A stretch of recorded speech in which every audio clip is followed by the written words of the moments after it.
Máy gia công CNC SM1325IM. Đây là một siêu phẩm trong các dòng máy CNC router hiện nay. Máy được trang bị hệ thống lấy phôi tự động, giúp canh chỉnh vị trí ván chuẩn xác trong suốt quá trình gia công.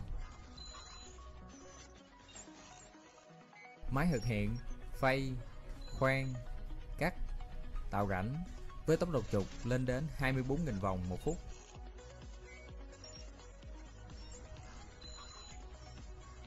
Ngoài ra, SM1325IM còn có cụm Thay Dao tự động, nhanh chóng với 12 khay dao giúp hoạt động linh hoạt để nhanh tiến độ gia công. Ra phôi tự động. Chúng ta có thể option thêm hệ thống dán ma vạch tự động giúp chuẩn bị tốt nhất cho cái công đoạn dán cạnh, khoan về sau.